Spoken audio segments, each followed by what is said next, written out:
Hi, everybody. I'm Ceresia Fanel, founder of the Bronx is Reading Bronx Book Festival, and I'm so excited for this virtual edition and even more excited to introduce the Family, Friends, and Finding Yourself panel, which will be moderated by Shelley Diaz. Shelley Diaz is currently a youth selector at Book Ops, New York Public Library, and Brooklyn Public Library. She previously worked at School Library Journal for almost 8 years, where she was most recently the YA editor and reviews manager. Prior to her time at SLJ, Shelley worked at Penguin Young Readers and Scholastic Book Clubs as an editorial assistant. She has written for the New York Times and moderated several panels on diversity, censorship, and Spanish language materials. And I'm going to pass it over to Shelley now. Hi, everyone. Welcome to our amazing panel. It's an honor to moderate it today. So we have an amazing lineup of authors, and I just want to introduce them. So the following authors have beautifully articulated the struggles that young readers face in these novels.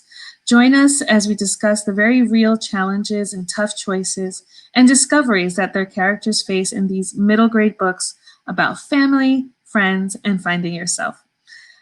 First, we have Pablo Cartaya, who is an award-winning author, speaker, actor, and educator. He received a Pura Belpré for his critically acclaimed novel debut, The Epic Failure of Arturo Zamora. NBC News lauded his sophomore novel, Marcus Vega Doesn't Speak Spanish, as exceptional, and the New York Times Book Review called it a love song to the people of Puerto Rico. His third novel, Each Tiny Spark, is available now, and it received multiple starred reviews and received an ALA Schneider Family Book Award honor. Janae Marks has an MFA in creative writing with a concentration in writing for children from the New School. She grew up in the suburbs of New York City and now lives in Connecticut with her husband and daughter. From the Desk of Zoe Washington is her debut novel, which has received 4 starred reviews and is a JLG selection. And next we have Renee Watson, who is a New York Times bestselling author, educator, and activist. Her young adult novel, Piecing Me Together, published by Bloomsbury, received a Coretta Scott King Award and Newbery Honor. Her children's picture books and novels for teens have received several awards and international recognition. Her poetry and fiction often centers around the lived experiences of Black girls and women and explores themes of home, identity, and the intersections of race, class, and gender. In the summer of 2016, Renee launched I2 Arts Collective, a nonprofit committed to nurturing underrepresented voices in the creative arts. And her most recent novels are Ways to Make Sunshine and Some Places More Than Others. She grew up in Portland, Oregon, and currently lives in New York City. So welcome to our awesome panelists. So honored to get to chat with you today. Our first question is, so what was your path to publication? Did you always know as a kid that you wanted to be an author, or was this something that just happened along the way? Renee, could you answer for us? Sure. Thanks for having me. I'm excited to be in conversation with you all. I didn't know that I would be an author. I didn't know that that was a possibility, but I knew that I would always write. As a child, I always kept a journal and I was always writing poems and sharing stories and really gravitated to the written word. But it wasn't until I was much older that I really thought, oh, I can make a living as a writer and I can really do this. So yeah, in some ways, I kind of knew I would always be writing no matter what my career would be. But it wasn't until, I would say, early college that I actually decided to pursue writing as a career. And we're so glad you did. Me too. So Janae, why don't you answer next and then Pablo? Yeah, I actually had a really similar experience. I always was interested in writing and stories as a kid. I was an avid reader. I also wrote a lot of diaries, journals, played around with short stories and things like that. But it wasn't also, just like Renee, it wasn't really until college that I started thinking about writing seriously. And I like to tell the story that in my senior year of college, that was when I started to think about writing for kids specifically, because I took this literature class at my university that was called Girls Books. And it was a class that was where we read a lot of children's books featuring girls, and kind of talked about them in terms of, femininity and themes and just all the different themes and tying it into, what girls are dealing with in real life. And so reading those stories again, a lot of these children's books kind of reminded me how much I loved them as a kid and hadn't read them since I was a kid. And I still enjoy them as an adult. And so that kind of got me thinking about writing for kids. So I was really grateful for that opportunity to take that class. Awesome. I'm up. Yep, Pablo. Well, I want to echo what Renee said too. Is the Bronx Book Festival. I'm just really glad that they're doing this, and Saricia is just amazing, and I'm just really I'm really glad that the Bronx is reading, and grateful to you, Shelley, for the questions. So my path to publication, I wish it was a straight line, but like most things in life, it was not. And I always loved reading. I didn't know writing was a thing. I didn't know that one could be a writer. You know what I'm saying? And especially someone named Pablo could be a writer. Like, I was like, it wasn't that I was suppressed from it. I just didn't realize that it wasn't available to me. You know what I mean? Like, and we say this all the time, not seeing yourself in a story. But the reality is that you don't know that you're not seeing yourself in a story when you're a kid, right? Until later on, when you start studying and you start realizing, wait a minute, I didn't have access to these kind of stories when I was a kid. And then you realize what you're missing. You kind of retroactively start kind of digging and seeing what you've missed. So I think my path to becoming, or rather, when I realized I became a writer, it started first very superficially. I was an actor. Some people know that I was an actor. And I started getting kind of like upset that the roles that were being offered to me were very specific, and not really, they couldn't expand beyond a certain stereotype, if you know what I'm saying, like Caribbean guy, either, the guy that has the affair with the married woman, or like, like anything that's like super stereotypical. And that was one thing. So I decided first, I was like, well, you know what? I'm going to write my own stories. I'm going to write my own stuff. So it became, so that the idea for me to write was very selfish at first. And then as I realized, as I dug in deeper and I started writing and realizing that a lot of the stories that I was interested in writing were centered around young main characters, young teens, I realized I'm writing to that version of myself that missed out on those stories. And then it expanded the idea of why I was writing, so now I'm writing with the intention of all those little Latinx kids that are out there that don't have their stories, and centering those stories, right? So that they become part of the norm, right? So they don't get to miss out. Yeah, I'm sure many young people of color and adults of color have experienced similar situations where we didn't see ourselves in stories. So Janae and Pablo, you have both written exclusively, or at least up till now, for a middle grade audience. And Renee, you've done a little bit of everything, right? But your last few books have been middle grade. So my question is, why middle grade? Why this kind of middle sweet spot of children's literature? So Pablo, if you can start us off, and then Janae, and then Renee. I think if you go visit schools, and obviously we're in a time right now where we're not visiting schools, and that to me is one of the difficult things about this whole situation, is that I don't get to be out there with the kids. But I think that this age group, and if you'll excuse, you can't BS this age group. You know what I'm saying? Like I have a 7th grader, and she calls me out on whatever BS I try to throw at her.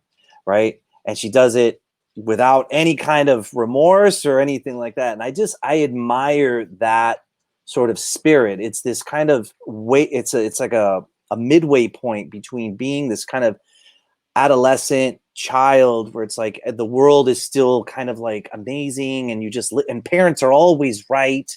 And then all of a sudden there's this transition, because then high school becomes like, yeah, parents, what, But middle school, they still kind of rely. They have to rely because they got to get driven to school. They got to get all that stuff. But they're coming into their own as humans, right?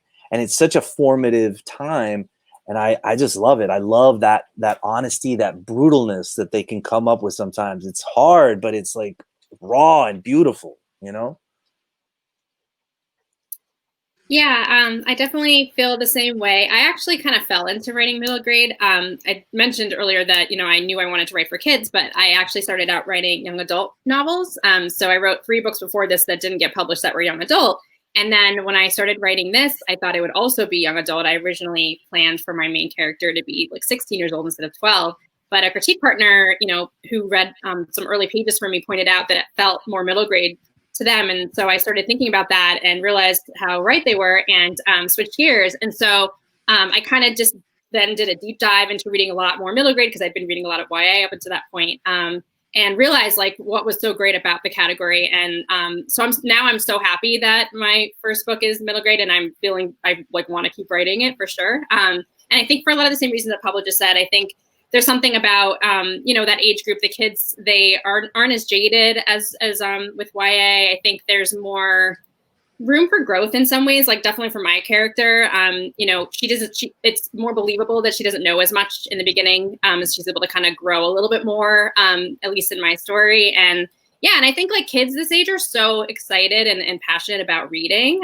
The ones who are, I think it's really exciting to connect with them. Like just kids are just, the fan mail and emails you get. I don't know that teens are going out of their way all the time to do that, but I still love all kid lit, but I definitely feel like I found a sweet spot in middle grade and I'm super happy to be in this space. Yeah, I think this age. Excuse me. So Bless you. Bless you. I'm trying to mute it and then turn off the video, and I'm like, I'm sorry. It's the humidity and stuff. I'm sorry. No, you're fine. Bless you. Thank you.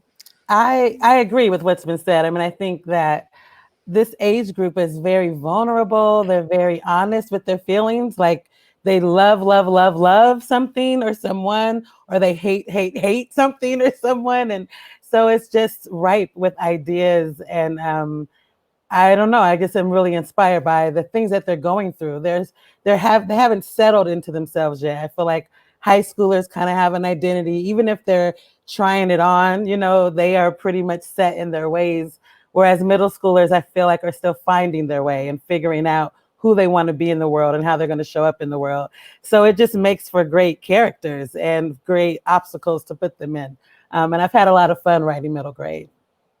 I was going to add one other thing. I think what's also special about this age group is that I feel like you can really make a difference for kids this age because I think a lot of people in general who think about the first book that made them fall in love with reading, a lot of times it's like within this age group. So I feel like there's something special about, the possibility that your book could really help a kid fall in love with wanting to, be a lifelong reader. So. And when they fall in love, oh my God, it's like they are so in to it. Yes. They're like, you're the one that made me love this, or they just don't. And they're like, whatever. This is the story. Listen, I live this on a daily basis. I am desperate for my daughter's attention. Aww. And she's like, Bobby, just relax. But I agree, Janae, like that age group is really what you either fall in love with reading or, more and more get pushed out of thinking that books are not for you. Mm-hmm. It's definitely that age where you just got to grab them while you can. And you know what, maybe we should go around and just give like a 1 or 2 line description, elevator pitch of your most recent books. Because maybe not everyone watching this panel is familiar with your work or has read your book yet. So anyone can just jump in. Okay. You want to, well, here, I'll go first. So this is Each Tiny Spark, which I was very happy was just honored with the Schneider Family Book Award, which is an award, thank you, an award for the American Library Association that honors the disability experience. And it's a great award. And what I loved about it is the story is about a 12-year-old girl named Emilia Rosa Torres, who has ADHD.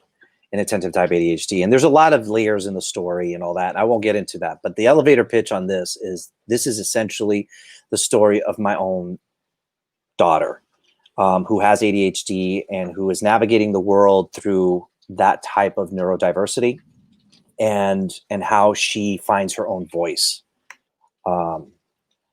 through all of that. And I was just really proud because it was so close to my heart that a book like that was honored. That it's like my little girl, you know what I'm saying? So it's like, it was just really special. So, yeah. Awesome. Janae? So from the desk, from the desk of Zoe Washington tells the story of 12-year-old Zoe, and she's obsessed with baking, and her big dream is to compete on the Food Network's Kid Bake Challenge show and become a professional pastry chef when she grows up. And but on her 12th birthday, she unexpectedly receives a letter from her father, who she's actually never met because he's been in prison her whole life. And so she decides to write back, and in getting to know each other through their letters, she ends up finding out something surprising, which is that he might be innocent of this crime.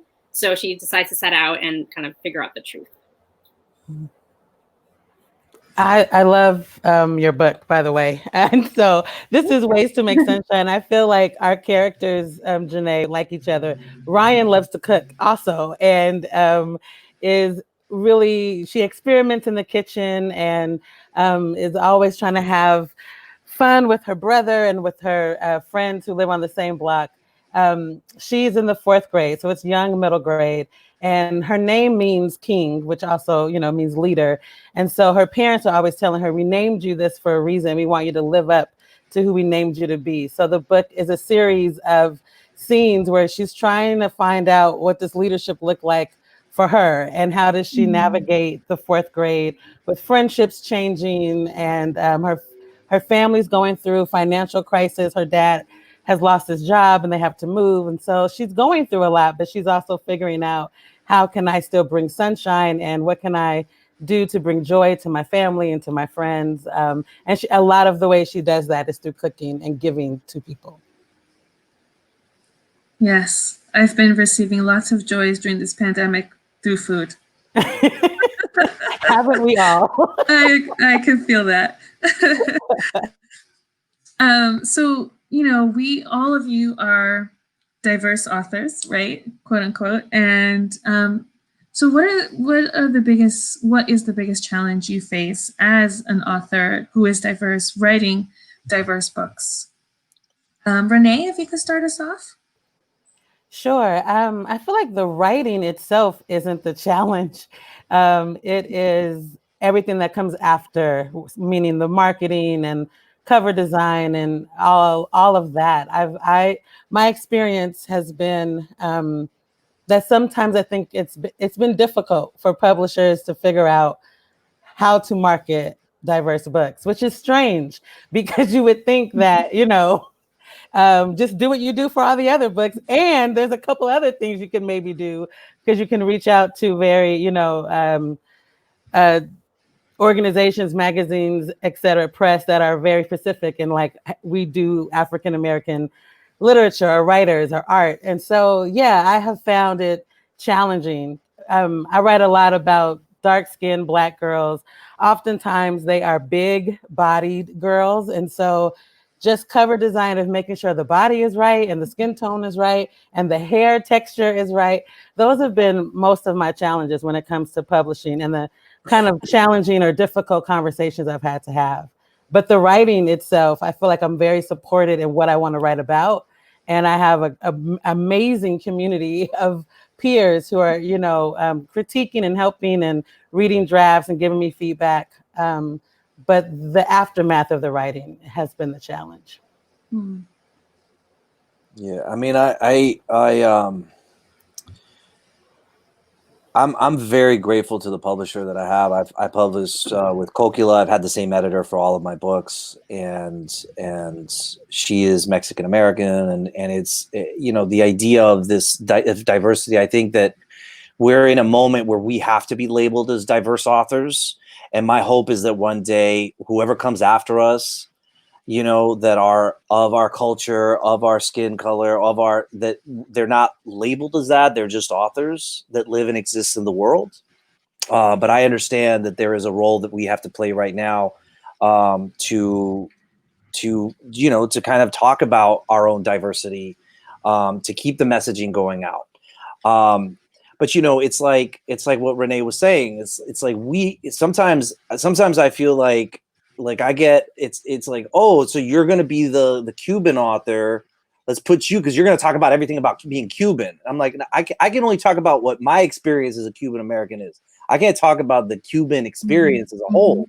That contains so many multitudes, even just within that, right? And so it's like sometimes this idea of writing as a person of color, as a diverse author, it feels like it comes with a lot of pressure to like be a voice for like so many things. And it's like, I just want to write these stories that can connect with that one little kid in that auditorium or in that classroom or in her home, where she's like, oh my God, I have an abuelita just like that. You know what I'm saying? Like that's where I want to be. Like I want my words to be in those spaces, you know. And if I have to go and promote myself as a diverse author and do all those things that I have to do so that I can get as many of those little kids to have access to my stories, then so be it. You know what I'm saying? So that's kind of like the way that I approach it. For me, I'm a very new author, so I haven't really had long enough time to kind of experience all the things that authors experience. But one thing I've been thinking about is, you know, this book does have some serious themes. You know, it does touch upon systemic racism and incarceration and sort of the darker things that people of color might experience. And I've been thinking about, like, for my future books, I don't really want to be pigeonholed into only writing these kinds of stories. I mean, I don't think of this story as like a pain narrative because there's so much happy things happening. Like Zoe's a pretty happy kid, the baking and her other family members, you know, it's not all about pain and suffering. But I feel like, you know, for future books, if they don't have anything to do, you know, with like experiencing racism, is that going to have the same success as this one is so far as seems to be having? And is that why this one's experience? I don't know. It's kind of, I know that I've heard other authors of color talk about this. Like they don't want to, you know, have only write the one kind of book because, you know, for me, I grew up, you know, in a pretty middle class household, and you know, I had a pretty happy household. So I want to be able to write stories about somebody like me who did not necessarily deal with day-to-day, you know, experience of pain or suffering, and just, you know, and kind of have like a normal middle grade experience, but like with, I don't know, showing that diversity, but not necessarily having it to always be tough and sad in that way. Yeah. I appreciate you saying that. I think so many times that is the role that we have to play in a way, or that's what feels authentic to people, is the hardship and the trauma. The pain, and I have, the pain of our struggle, not realizing that there's so much joy too, even if there is also pain at the same time. And so, I've definitely had to deal with that. And being on panels, like sometimes I feel like I want to talk about being a writer, and I don't necessarily want to make any kind of like social statement or political analysis on the world. And but because of some of the books that I've written, I've been asked to do that. And so it's a balance. It's something that I kind of have to push for, to make sure that people also see me as a writer, and that I get to talk about the craft and not just the themes or the topics in the work, but that, well, what am I doing as a writer to make this book work? So that's why I love doing author visits, because I feel like young people are asking those kind of questions, and I get to do writing workshops with them and groom them as future writers, instead of only talking about some of the issues that the books deal with. Because you don't see like when you're living in the communities that you're living in, you don't see like all the pain that you had. You're not just living in utter pain. We could not survive if that's all we saw. Exactly. Do you know what I'm saying? Like you never know, like in the, do you remember, the book Room, right? Yes. Like that to him, like it's the place that they live looks huge, right? And it's not until when they get out of that space that you realize how tiny it is, right? But to him, that's all he, that's what he knows, right? It's like that. you know, like we lived in a tiny ass little trailer. Ooh, I cursed. I'm sorry. Oh my God. I'm so sorry. Middle grade. No.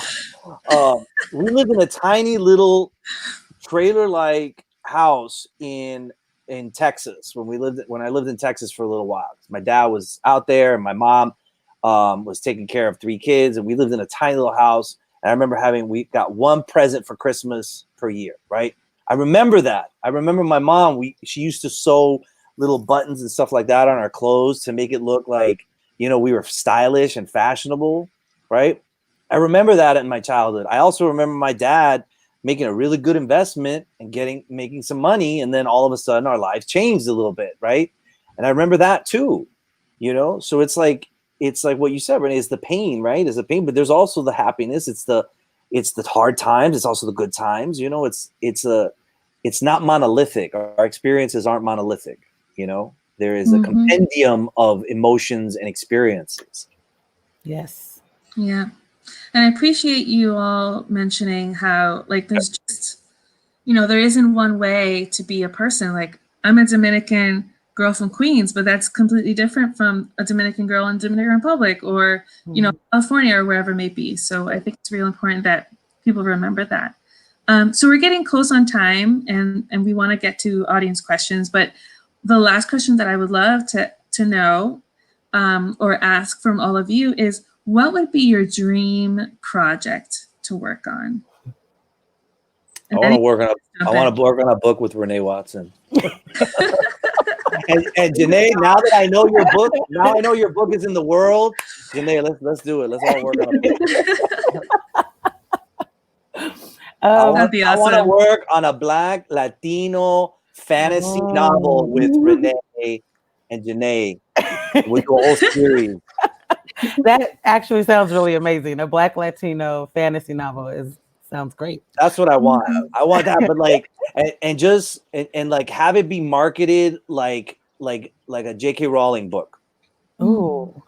Put $10 million into the marketing of that book worldwide. Oh, there it is. There's one that can market with J.K. Rowling. Yes, that's what I want. Janae, what about you? Do you want to? I don't know. This is a tough question. I actually am really inspired and excited to read Ways to Make Sunshine, because I actually would really like to write like a chapter book series. You know, one that features a girl that kind of looked like me when I was growing up, or experienced the kind of stuff that I experienced growing up. Because again, like there's, you know, like Pablo was saying, like the people of color, their communities are not a monolith, and there's so many different types of experiences. I don't know. That's just a hard question. Y'all giving me all this love. Thank you. I would love for one of my books to become a movie, and to be able to work on that, like not just have it become a movie and it's in someone else's hands, but like be at the table and help direct and make decisions and things like that. That's been when I was a little girl, like I wanted to write screenplays. So we'll see. Maybe that will happen one day. Yeah, I think that will happen. Yes. I'll put that out in the world. Thank you. Yes. Is there a specific book that you would love for that to happen to? Oh, I don't know. I don't know. Any of them. Actually, I'm working on something right now that I think has potential to be on the screen. Like I could see it living on the screen. It's young adult though. It's like a love story, which again, talking about switching it up and trying to, even as a writer, push myself to do things that are different. It's a little love kind of rom-com story with these teenagers in Harlem. And so, yeah, I think that could maybe be on the screen. Well, I got Marcus Vegas being made into a movie. Oh, really? Yeah. And Renee, it's actually, if you want to hit me up off screen, we can talk about that. Because the executive producers have been very open to like me kind of involved with this project. All right. Yeah, it's cool. And I think it's about just letting your voice be heard, right? Like you just need to like, you know, and I think you put it out into the world, like you just said, and I believe you put it out into the world, it's going to happen. And it could not happen to anybody better than you. So straight up. All right, connections. I know, right? Hey, Janae, you can hit me up too. Anybody can hit me up. It's fine. I'm having fun. So I love to move on to the audience questions, right? Because I want to make sure everyone, well, as much as we can, get the questions answered. So one person asked, "What does family mean to you, and why do you write about it?" Janae, do you want to start us off? Yeah, I mean, family always meant a lot to me. I'm an only child, so I feel like extended family was always very important to me as well, like cousins and, you know, those kind of relationships you have with people, even not just in your household. I don't know. I mean, I just had a really great family life. So, and I know, you know, not everybody does, but yeah, I mean, it was important to me to kind of show really positive family in my debut. And yeah, I don't know. It's just always been something that I've really cared a lot about. Awesome. Well, Pablo, why don't you start us? Continue. I mean, for me, family is everything, and all that means. You know what I'm saying? So, like the three main tenets of all of my work is really it's family, community, and culture, and I write with that like those targets in mind always, right? But when it comes to family, it's not just the over obnoxious abuela or you know the overprotective mom or you know the distant dad or whatever. It's everything that makes up what a family is. It's the families that sometimes we don't even know. You know, you're talking about being from the DR, right, Shelley? And it's like what happens when you have family in the DR and they treat you like an outsider, right? Like, where are those spaces? You know what I mean? What happens when you're from a certain community and that community doesn't quite let you in all the way, you know? And so what I do is I write family with all its complexity, right? So that you don't just dislike a character, you don't just like a character. I hope to write with this sort of idea of a whole, right? These are human beings, and human beings are made up of many parts, right? Good and bad, and they're capable of both. And to me, family is the deepest path that we can take to examining that aspect of our relationships, right? I mean, how many of us? Oh my God! I mean, I don't know. Like, I had some family members that I'm like their political leanings. I'm like, what are you doing? You're voting against yourself. But it's like, you know, but it's your family, right? You know, you're just like, okay, whatever. You're crazy, but fine. All right, you know, you still invite them over for Thanksgiving. That's what I'm saying. Right. You just have to Yeah. sit at the end. I think family is it's your first community, whether it's dysfunctional or not, or like, you know, how Pablo is saying, it's complicated. Family is very complicated. And so it's just always a ripe community to write about, to place a character in a family and see what happens, see who loves and nurtures them, see who they have some conflict with, who has hurt their feelings. Like, you know, it just gives you a lot to write about because they are your first loves and the first people you have an expectation of. And they don't always meet that expectation, but you have it. And so it just makes for good plot points to explore a character's family. And I think too, what Pablo was saying earlier about how in middle grade you kind of can't avoid, you know, the adults in your life. Like it's kind of hard to avoid that family relationship in some manner in middle grade, because they really do rely on their parents and, you know, and siblings potentially and all that stuff. Like they don't have that independence that gets them out of the house the majority of the time, you know, where you can just kind of ignore the family. Like the family kind of has to be, whether it's a positive family or it's dysfunctional, whatever it is, I feel like they're going to be in the middle of it more at that age than in older protagonists. Yeah. And you go and you speak, when you speak in front of them, like Renee, you know, like you have like seconds to deliver your lines, you know, when you're talking in front of them, because if you pause too long, you know, like they'll turn on you so quick. I love that about them, you know. They turn on you, like they see you kind of stumbling a little bit, and they're like, "Oh, it's on," you know.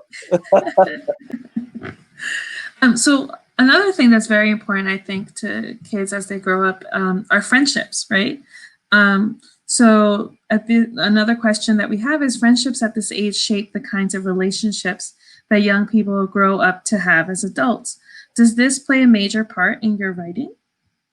Pablo, if you can start us off.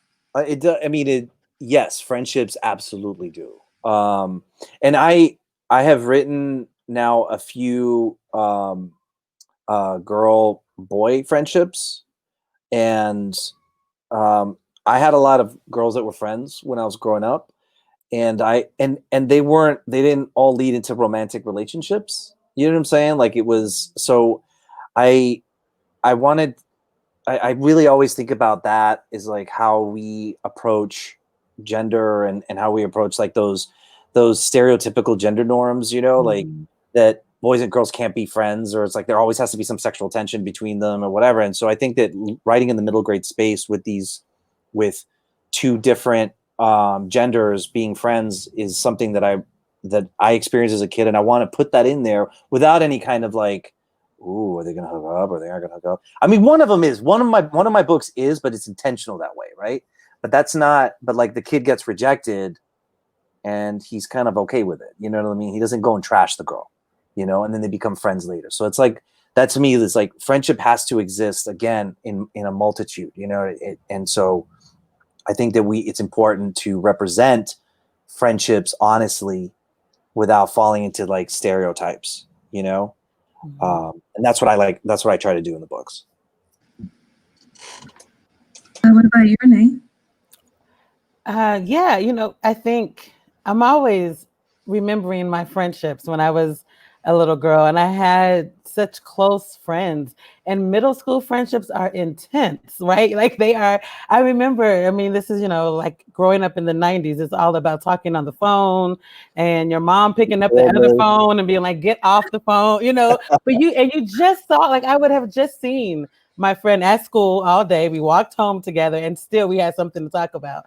But yeah, I think there's just such a deep bond between, for me, I mostly write female characters as the main character. And so, yeah, I'm always thinking about sisterhood, friendship, and the people you choose to be in your life. Like we just talked about family, but there's something about who is a character choosing to love and choosing to hang out with, and all the complications that can come along with that when you think of putting them in a school or any other kind of environment where somebody is coming to like threaten that friendship. So I always kind of have that theme going in the book.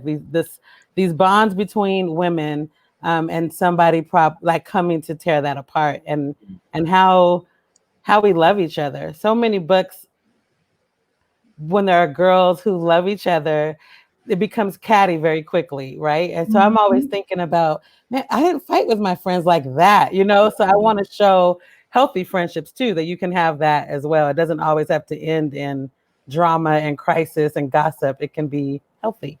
Yeah. Yeah, as for me, I mentioned earlier that I'm an only child. So as a kid, friendships were incredibly important to me. And so I feel like that's always going to be a part of the books that I write. And yeah, I agree. I think whether it's a friendship that you make at that age that continues on forever, or you have some sort of rocky situation, I feel like you just really remember those relationships at that time. Like I remember very clearly, and just have these, visceral memories of the conflicts I had in friendships, like Renee was just saying, people who try to tear your friendships apart, like you'll never forget those moments.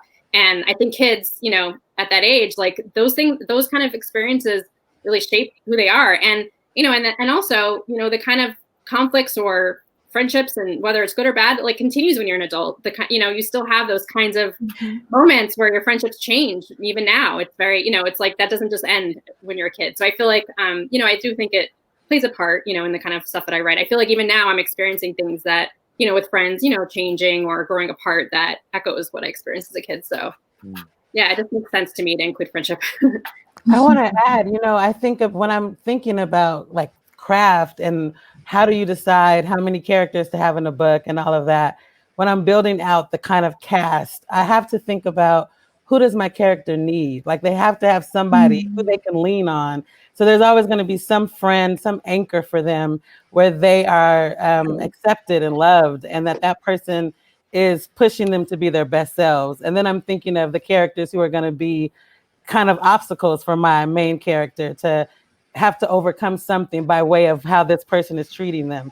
So when I think about the friendships in the book, it all has to go back to what does my main character want and need, and who's going to be in their way of getting that, or who's going to be their kind of cheerleader and helping them get to where they need to go.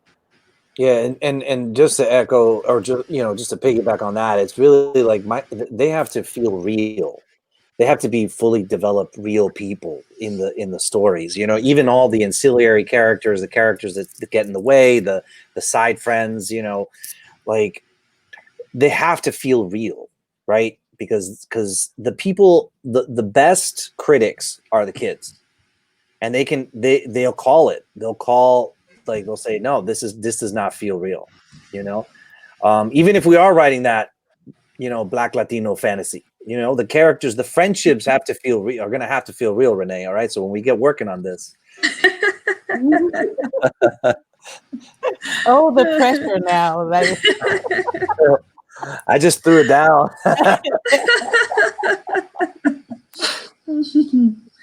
All right, everyone. So we have 2 minutes left.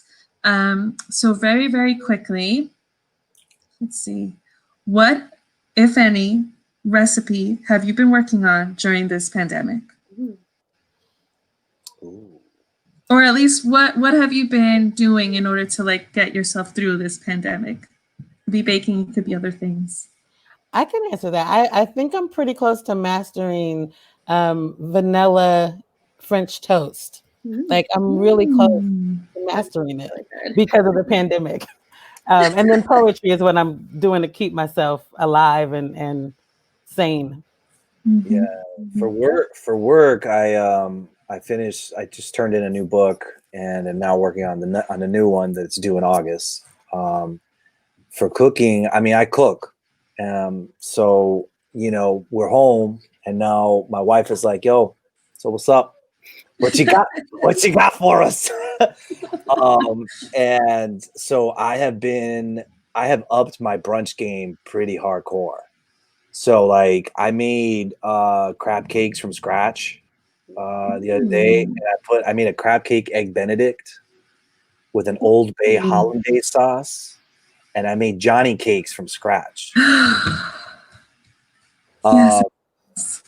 Yeah, and it was amazing. It was awesome. It was really good, and then it's funny though because now my wife is like, she's mad competitive, right? And so she's like, well, you know what I'm gonna do? I'm gonna make a mango tres leches now from scratch. And I was like, all right, bring it, And then now we've been kind of on bake-offs and cook-offs for 2.5 months, and the kids are enjoying it because they're like, because my son, little punk, he's like, all right, I'm gonna be the judge now, and who's gonna win this? What's Poppy coming up with? What about you, Janae? Well, I've definitely baked more than I ever have. You would think that having written a book that involves a lot of baking that I would bake a lot, but I don't actually bake a lot. But I have actually, because just seeing so many people baking stuff online, you're like, okay, maybe I'll try this. So my 4-year-olds and I have been doing some stuff. We made, I would say the best thing I made is either these chocolate cupcakes, and then we made, icing from scratch, which was delicious. And also, I made banana chocolate chip muffins when I saw everybody making banana bread. I made these banana chocolate chip muffins, and they were so good. I need to make them again. All right, so we're going to Connecticut next. You're passing through here on the way to Vermont. Yes. Well, yeah, right. I'm gonna be like, Janae. Come through. I got you for brunch. I'll wear my mask. I'll collect her. Well, thank you all for being such an amazing panel, and I can't wait to continue reading all the books that you continue to create, and hopefully we'll see each other soon in a very different type of situation, and I hope you all keep very safe and your families are safe as well. Thank you. Thank you. And Janae, congratulations on being a debut. I think I can't wait to read your book and enjoy it. and keep writing. Thank you so much. Awesome. I just wanted to say that was a fantastic panel to listen to. Thank you so much, Shelley, for moderating. Janae, Renee, Pablo, it's been so fantastic listening to you for the past 45 minutes. I've laughed so many times. Thank you so much. And until next time, bye, everybody. Take care.